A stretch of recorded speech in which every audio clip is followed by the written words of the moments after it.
오늘 저는 감사의 회복, 또 삶의 회복, 그런 제목으로 하나님의 말씀을 전하겠습니다. 오늘 우리는 이 말씀을 너무 잘 압니다. 문둥병자 10명이 주님 앞에 나왔다가 다 이제 고침을 받지만 9명은 다 가고 한 사람만 하나님 앞에 돌아와서 감사하는 얘기 다 합니다. 자, 그런데 오늘 우리가 좀 더 깊이 생각해 봐야 될 것이 있습니다. 그게 뭘까 하는 거예요. 그래서 오늘 이 말씀 속에는 몇 가지, 자, 믿음의 첫 번째 단계가 뭘까? 두 번째 단계는 뭘까? 세 번째, 네 번째 단계는 뭘까? 믿음의 단계에 관한 얘기를 하려고 합니다. 자, 첫 번째 단계입니다. 그것은 주님께 담대히 나와서 부르짖는 단계다. 주님께 나와서 간절히 부르짖는 단계입니다. 자, 예수께서 예루살렘으로 가실 때 사마리아와 갈릴리 사이로 지나가시다가 한 촌에 들어가시니 문둥병자 10명이 예수를 만나 멀리 서서 그 다음에 소리 높여 가로되, 예수 선생님이 우리를 긍휼히 여겨서 사건을 그랬습니다. 자, 소리 높여 가로되. 자, 우리가 회복의 첫 단계, 믿음의 첫 단계는 뭘까? 그것은 주님 앞에 나오는 것입니다. 주님 앞에 나와서 주님 앞에 부르짖는 것이죠. 오늘 본문에 나오는 병자, 병 가운데 무서운 전염병, 불치의 병, 저주받은 병이라 불리우는 문둥병, 한센병자입니다. 자, 만성 전염병으로 몸속에 세균 때문에 눈썹, 뺨, 코, 귀에 결절이 생기고 손, 발의 경우는 관절을 녹여버립니다. 그래서 손가락, 발가락이 떨어져 나가죠. 살이 문드러져 나가는데도 고통을 느끼지 못하는 엄청난 저주받은 병입니다. 자, 통증은 느낄 수 없는 상태. 그래서 레위기 13장에 보면 이 한센병, 문둥병 환자를 이렇게 소개합니다. 자, 가족들과 함께 살 수가 없고 성 밖에 유배되어 살아야 했고 사람들을 가까이 할 수 없고, 그리고 문둥병자가 처신을 해야 될 네 가지가 나와 있습니다. 그게 뭘까? 옷을 찢고 머리를 풀으라는 거예요. 옷을 찢고 머리를 풀어라. 그 다음에 윗입술을 가려라. 부정하다, 부정하다, 부정하다 외치고 다녀라. 그 다음에 이스라엘 진 밖으로 쫓아내치라 하는 것입니다. 이 네 가지예요. 자, 여러분, 이 같은 행동의 영적인 의미는 뭘까요? 문둥병자는 이렇게 고백하라는 명령입니다. 저는 죄가 너무 많아서 죽어야 마땅할 죄인입니다. 옷을 찢고 머리를 푸는 거예요. 이게 저는 죽어 마땅해야 될 죄인입니다. 옷을 찢고 머리를 풀고, 그 다음 저는 입술에 죄가 너무 많습니다. 그래서 어때요? 윗입술을 가리는 거예요. 그리고 자기 입술을 치는 것입니다. 자, 저는 부정합니다. 그래서 부정하다고 계속해서 외치라는 거예요. 부정하다, 부정하다. 저는 부정한 사람입니다. 저는 하나님이 임재하시는 거룩한 곳에 갈 수 없는 사람입니다. 이스라엘이라는 공동체 그 진 밖에 던져져야 될 존재다 그랬습니다. 여러분, 우리는 곰곰이 생각을 해봐야 합니다. 오늘 우리의 삶을 돌아보면 우리는 영적으로 문둥병자들이 아닐지, 우리의 삶 속에서 기쁨과 감격이 살아나고 있는지, 예배를 드려도 무감각하고 우리의 영혼 속에 탄식을 하는데도 느끼지 못하고 자꾸만 하나님과 멀어져가는 영적 결핍증 환자, 우리들이 아닌지. 회복의 길이 뭘까? 회복의 길은 주님 앞에 나오는 것이고 주님 앞에 나와서 부르짖는 것이다. 자, 우리는 결코 주님 앞에 나올 수 없는 죄인입니다. 율법의 규정에 사람 앞에 나올 수 없도록 규정해 놓았던 비극의 사람. 걸어가신 주님 앞에 죄악의 누더기 옷을 입은 우리가 나올 수 없습니다. 그런데 문둥병자는 우리도 결심을 한 거죠. 주님을 만나기로. 그래서 오늘 누가복음 17장 12절 13절에 한 촌에 들어가시니 문둥병자 10명이 예수를 만나 멀리 서서 따라하세요.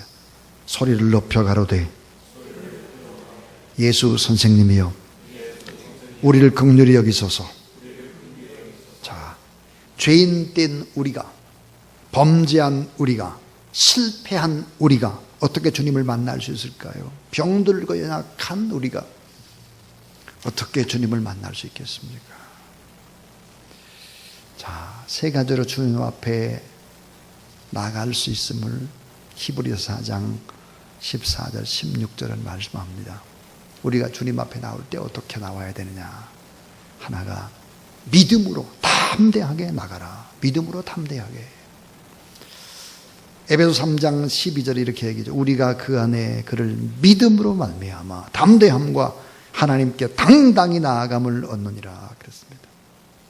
히브리서 4장 15절 16절 우리의 연약함을 알고 계신 주님 앞에 때를 따라 돕는 은혜를 얻기 위하여 따라하세요. 은혜의 보좌 앞에 담대히 나갈 것이니라.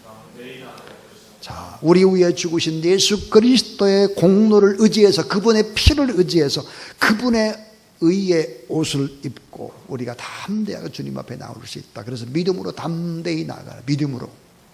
이게 우리가 주님 앞에 나오는 방식이에요. 또 하나, 작아짐으로 나가라. 작아짐. 하나님 앞에서 작고 초라한 자로 자신을 낮추며 주님 앞에 나와야 된다. 아주 거만한 마음, 교만한 심령으로 주님 앞에 나올 수가 없다. 문둥병자는 감히 주님의 면전에 나올 수가 없어서 멀리 서서 주님을 불렀습니다. 막달라 마리아를 생각해 보세요. 그는 주님의 면전 앞에 나올 수가 없죠. 그래서 뒤로 갑니다. 긴 머리로 주님의 발을 닦아드렸죠. 겸손의 모습이죠. 작은 자로 주님 앞에 나와야 한다는 거예요. 잠언 3장 34절 진실로 그는 거만한 자를 비웃으시며 겸손한 자에게 은혜를 베푸시나니 그랬습니다. 그러니까 우리가 믿음으로 담대하게 나가되 작아짐으로 주님 앞에 나갈 수 있다. 작아짐으로. 또 하나 주님 앞에 나가는 방법이 있습니다. 기도함으로 나갈 수 있다. 기도함으로. 예레미야 19장 12절에 너는 나를 전심으로 찾고 찾으면 나를 만나리라 그랬고, 자, 예레미야 33장 33절 너는 내게 부르짖으라 내가 내게 응답하겠고 네가 알지 못하는 크고 비밀한 일을 내게 보리라 그랬습니다. 환난 날에 나를 부르라 내가 너를 건지리니 내가 나를 영화롭게 하리로다 그랬습니다. 그러니까 우리가 간절히 기도함으로 나가야 되는 거죠. 기도함으로. 기도하지 않는 사람이 어떻게 신앙인이라고 말할 수 있겠습니까? 작아짐으로 나가고 믿음으로 담대히 주님 앞에 나가야 한다 하는 거죠. 그래서 믿음이 회복되는 첫 번째 단계가 있다면 그 단계는 믿음으로 주님 앞에 나오는 것입니다. 교만한 마음을 버리고 작아진 겸손의 마음으로 주님 앞에 나와서 부르짖는 것이지요. 문둥병자는 소리를 높여 가로되 예수 선생님이여 그랬습니다. 자, 소리 높여 가로되 이 말의 헬라의 원문은 뭘까? 소리 높여 가로되 헬라의 원문은 이런 뜻입니다. 따라해 주세요. 애원하여 간절히 구하다. 애원하여 간절히 구하다. 주님 앞에 나와서 부르짖을 때 주님께 대한 소망을 가지고 소원을 아릴 때 간절히 애원하면서 그렇게 구하라는 거예요. 자, 여러분 우리가 내가 직접 애원해서 기도하지 않고 다른 사람의 기도에 힘입어서 살아가는 사람을 누구라고 할까? 이런 사람을 목숨을 연명하기 위해서 산소호흡기 끼고 생사를 왔다 갔다 하는 환자다. 이렇게 말할 수 있습니다. 목숨을 연명하기 위해서 산소호흡기 끼고 생사를 왔다 갔다 하는 환자. 기도가 영적인 호흡이라면 내가 기도해야 하는 것이다. 내가 힘차게 호흡을 하고 그래야 몸 전체의 신진대사가 활발하게 이루어지는 것이다. 우리가 회복을 원한다면 산소호흡기를 뽑아내야 되는 거죠. 산소호흡기를 뽑아내고 내가 힘차게 하나님 앞에 호흡을 할 수 있어야 된다. 직접 하나님 앞에 간절히 부르짖어야 한다 하는 것이죠. 주님께 나오는 믿음, 담대히 부르짖는 믿음, 애원하는 그런 마음으로 하나님 앞에 나오는 믿음. 자, 이런 믿음이 이 첫 번째 믿음의 단계다, 이렇게 말할 수 있습니다. 그래서 여러분 따라하세요. 주님께 담대히 나와 부르짖는 단계. 이게 첫 번째 믿음의 단계입니다. 첫 번째. 아주 기초죠. 두 번째는 하나님의 사랑과 긍휼을 바라보는 단계입니다. 하나님의 사랑과 긍휼을 바라보는 단계다. 자, 누가복음 11장 13절에 소리 높여 가로되 예수 선생님이여 우리를 긍휼히 여기소서 하거늘 그랬습니다. 자, 하나님의 사랑과 긍휼을 바라보는 단계다. 오늘 제가 박영숙 전사님하고 통화를 했는데 또 최혜원 안수집사님하고 통화를 했는데 이런 얘기를 했습니다. 박영숙 전사님께서 뭐라고 말씀하셨냐면, 목사님, 최혜원 집사가 자기가 하나님의 나라에 갔다 왔다고, 천국에 갔다 왔다고, 천국에서 주님을 만나고 그리고 돌아왔다고, 그리고 남은 생애는 정말 주님을 위해서 온전히 내가 살아야 되겠다고, 천국을 가서 주님을 만나고 그리고 결단을 했다는 이야기를 했습니다. 참 마음이 참 뜨거웠습니다. 왜 사람들은 고난을 받고 어려움을 당할 때 왜 하나님의 나라에 갔다 오고 주님을 왜 깊이 만나고 그럴까? 건강할 때, 잘할 때, 이럴 때 주님을 좀 만나고 더 뜨겁게 교제하면 얼마나 좋을까? 이런 생각이 들었습니다.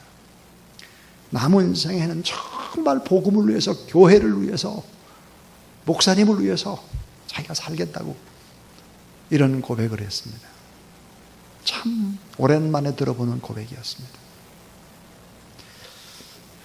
자, 우리가 회복되기를 원한다면 두 번째 단계, 하나님의 사랑과 긍휼을 바라보는 거죠. 고린도전서 1장 28절에는 아무 육체라도 자랑할 것이 없다고 말했습니다. 우리가 구원받을 수 있는 그 이유, 하나님의 사랑과 하나님의 긍휼 때문에 우리가 구원받고 오늘 또 이 자리에 온 거죠. 내 힘과 내 의지와 내 경험으로 우리는 회복될 수 없다는 것을 알아야 합니다. 연약한 피조물로 하나님을 의지할 수밖에 없는, 하나님을 의존해야 살아가는 사람들이죠. 그래서 주님께 고백을 해야 합니다. 사랑과 긍휼로 나를 붙잡아 주시고 나와 함께 해 주십시오. 예수님은 의로우신 신분인데 죄인이 되셨죠. 나 같은 죄인을 용서해 주시기 위해서입니다.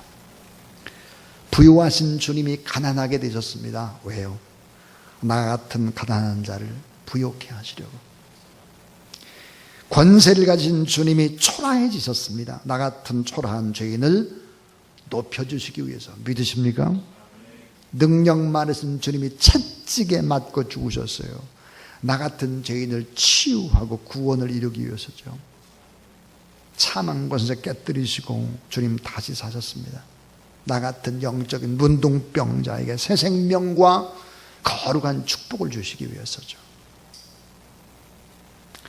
하나님의 구원과 치유와 회복의 역사, 기적의 역사는 우리의 힘이 아니라 철저히 하나님의 사랑과 하나님의 긍휼의 근거를 두고 있다 하는 것입니다.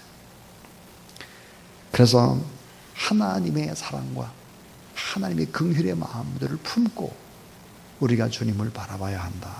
그래서 로마서 8장 32절에 자기 아들을 아끼지 아니하시고 우리 모든 사람을 위해 내어주시니까 어찌 그 아들과 함께 모든 것을 우리에게 은사로 주지 아니하시겠느냐 그랬습니다. 자, 문둥병자가 하나님의 사랑과 하나님의 긍휼을 바라볼 때 주님께서 그에게 가까이 가고 그에게 말씀하셨고 그의 응답을 하십니다. 자, 이제 세 번째 단계입니다. 아주 중요한 세 번째 단계가 왔습니다. 그 세 번째 단계는 뭘까요? 따라하세요. 말씀에 의지해서 연속적으로 행동하는 단계. 너무 중요해요, 이거. 말씀에 의지해서 연속적으로 행동하는 거예요. 연속적으로. 자, 누가복음 17장 14절 보시고 가라사대 가서 제사장들에게 너의 몸을 보이라 하셨더니 저희가 가다가 깨끗함을 받은지라 그랬습니다. 예수님께서 다 나을지어다 이렇게 말씀하시지 않았어요. 문둥병자에게 가라, 제사장들에게 너의 몸을 보이라 그랬습니다. 가라 그랬습니다. 가라, 내 몸을 보이라. 가다가 깨끗함을 받았다 그랬습니다. 주님의 말씀을 받았으면 그 말씀을 가지고 행동하는 것이 바른 믿음의 사람이다. 행동하는 것. 자, 말씀의 연속성. 자, 조선 500년의 역사. 이 조선 500년의 역사는 유교의 역사인데 유교에서 가장 중요한 게 뭘까? 깨닫는 겁니다. 그래서 선지후행이다 그랬어요. 선지후행. 지식적으로 자, 머리로 깨닫는 것이 먼저고 행함은 나중이다. 선지후행이다. 이게 유교입니다. 자, 그래서 오늘 우리의 사회 속에 깊숙이 자리 잡은 유교적인 병폐가 뭘까? 알기는 알아요. 머리로 행동은 안 해. 얼마나 나쁜 습관인지 몰라요. 유교라는 역사, 500년의 역사가 사람들 이렇게 만들었죠. 자, 머리로 알고 있는데 손, 발 움직이질 않아. 행동을 안 해. 땀 흘리지 않아. 직접 뛰어들지 않아. 양반의 습성이 붙어 있는 거죠. 기독교는 이것을 배격합니다. 기독교는 선지후행이 아니라 따라해 주세요. 지행합일. 지행합일입니다. 알고 행하는 것이 하나라는 거예요. 알고 행하는 것이 하나다. 지행합일이다.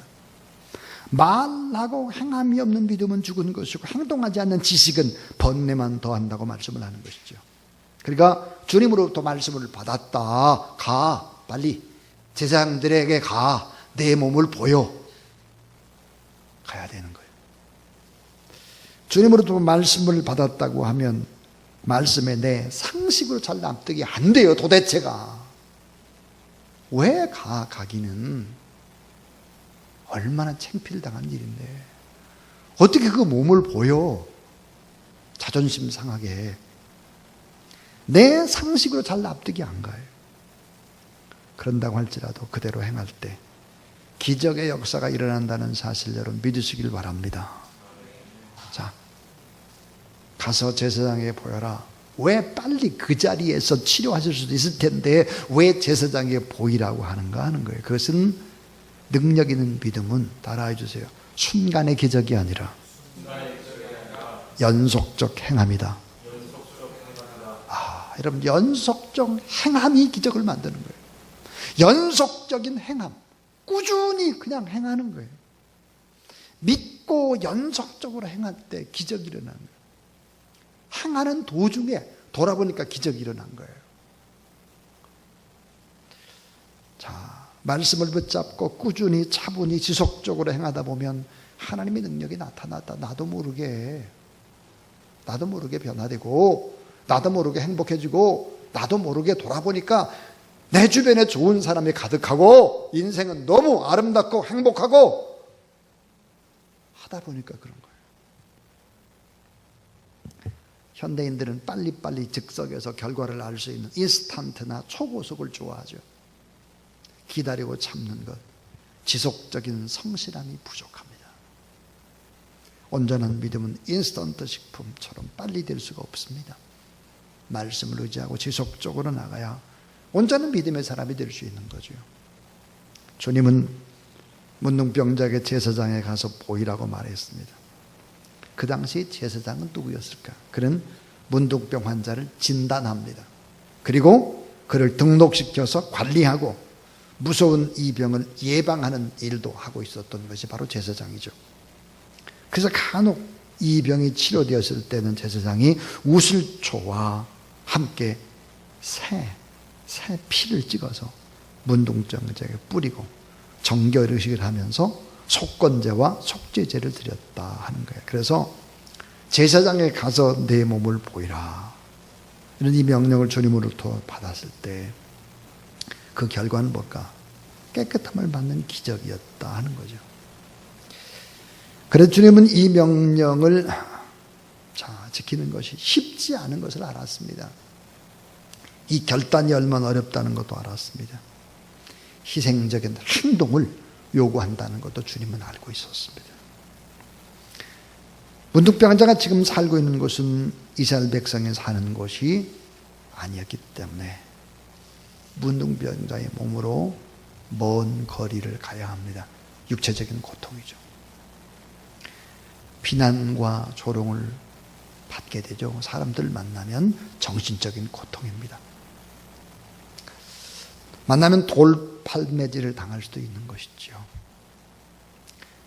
광야를 통과해야 하는 것입니다. 제사장에게 가서 보이려면 참 창피를 당해야 되는 일, 생각을 많이 하고 행동해야 되는 일이기 때문이죠. 믿음의 결단, 행동하는 믿음, 믿음의 연속성은 용기를 요구합니다. 순간순간. 순간의 기적이 아니라 믿음으로 나가는 행동이 동반돼야 된다. 그런데 놀랍게 문둥병자는 결단을 합니다. 가다가 시험을 받는 기적을 봅니다. 자, 요한복음 9장에 보면 예수께서 나면서부터 소경된 자를 고치신 기사가 나오죠. 진흙에 침을 뱉어가지고 눈에 바르고 실로암으로 가서 씻으라, 그렇게 말합니다. 자, 이 소경이 결단하고 용기 있게 더듬먹거리면서 실로암으로 갑니다. 한번 생각해 보세요, 여러분. 실로암이라는 것이 실제로 가보면 비탈길에 있어요. 비탈길. 그 가는 길이 돌이 많고 지금도 굴곡져 있어요. 근데 소경이에요. 간다고 생각해 보세요. 자, 이 소경이 결단하고 용기 있게 더듬먹거리면서 실로암으로 갑니다. 기적이 일어나죠. 눈이 떠지고 주님의 뒤를 따르는 믿음의 제자가 됩니다. 여기서 우리는 진흙이라든지 침에 무슨 효험이 있는 것이 아니에요. 믿고 가는 것입니다. 믿고 가는 것. 말씀을 붙잡고 지속적으로 행동하는 믿음이 너무너무 중요하다. 뭐가 잘 안 보인다고 할지라도 말씀을 붙잡고 지속적으로 기도하고 믿음으로 나가게 되면 시간이 지나면 다 이루어진 것을 보게 될 것입니다. 말씀을 가슴에 받고 말씀을 잊지 않고 삶의 현장까지 품고 연속적으로 가는 의지가 너무 중요한 거예요. 행동이 중요한 것입니다. 자, 여러분, 말씀 그대로 삶을 적용하며 살아간다는 게 얼마나 어렵습니까? 이 시대에 너무 어렵죠. 불의한 세상 가운데 의롭게 살아간다고 하는 것은 고통입니다. 협작군, 몰입애들이 너무 많아요. 속여먹으려는 사람들이 너무 많은데 바르게 사는 것은 너무 무모한 짓처럼 보입니다. 요령꾼들, 이기주의자들이 자기 욕심으로 살려고 하는데 순수하게 이웃을 축복하며 산다는 것은 번번이 손해보고 답답하고 마음 아픈 일입니다, 이게. 그러나 하나님의 말씀에 의지해서 지속적으로 참고 견디며 나갈 때 하나님은 틀림없이 저와 여러분에게, 우리 교회 안에 틀림없이 기적을 베풀어 준다는 사실을 믿으시기 바랍니다. 자, 이제 신앙 회복의 마지막 단계가 남았습니다. 마지막 단계. 자, 첫 번째가 주님께 담대히 나가서 부르짖는 거라고 그랬어요. 두 번째는 하나님의 사랑과 긍휼을 바라보라. 불쌍히 여겨줘서 긍휼히 여겨서 주님의 사랑 바라보라. 말씀에 의지해서 연속적으로 행동하라. 기적이 나타나요. 그럼 여기서 끝나면 절대로 안 되는 거죠. 이제 최고 봉, 마지막 네 번째 단계입니다. 네 번째 단계가 따라해 주세요. 주님께 영광을 돌리고 감사하는 단계. 예. 주님께 영광을 돌리고 감사하는 단계, 그렇습니다. 누가복음 17장 15절에 그 중에 하나가 자기의 낳은 것을 보고 큰 소리로 하나님께 영광을 돌리며 돌아와 그랬습니다. 자, 누가복음 17장 19절을 볼까요? 19절. 기가 막힌 이야기. 한번 같이 읽어보겠습니다. 자, 시작.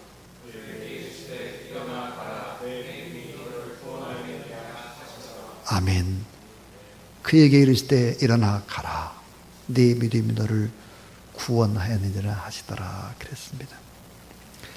사랑하는 여러분, 10명의 문둥병자가 다 치료되는 기적을 맛보았습니다. 9명은 그냥 돌아갔죠. 단 한 사람만 하나님께 영광을 돌렸다 그랬습니다.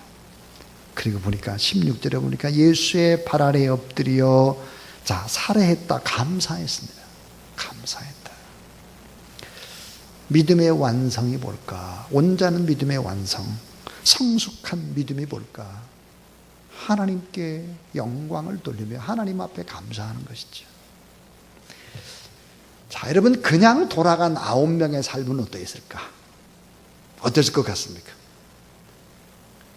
감사하지 않고 하나님의 영광을 돌리지 않고 돌아간 9명의 삶은 어땠을까요? 어떤 분이 이렇게 말했습니다. 아마 그냥 돌아간 9명은 반드시 문둥병이 재발됐을 거다. 모르는 얘기죠.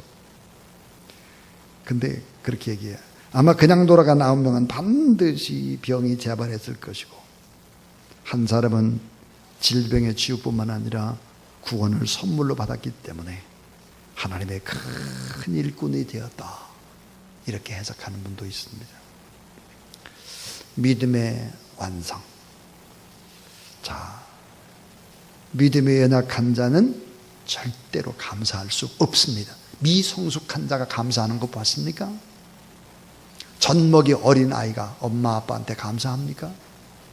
성숙한 자가 감사하는 것입니다. 성숙한 자. 감사할 수가 없어요.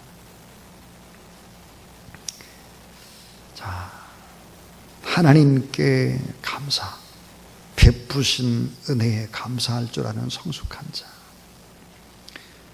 가난한 자를 믿음에 부유한 자로, 아픈 자를 온전히 회복시켜 주시고, 곤고하고 불행한 자를 행복한 삶의 길로 인도해 주시고, 은총 속에 복된 길로 인도하실 주님, 인도하신 주님, 그 주님 앞에 감사한 감사. 얼마나 여러분 감사하느냐. 저는 목회의 철학이 하나 있죠. 그 목회 철학이 뭘까? 교인들의 감사는 모두 다 공유하자 하는 것입니다. 그래서 감사한 기도 제목은 다 주보에 내고 있습니다.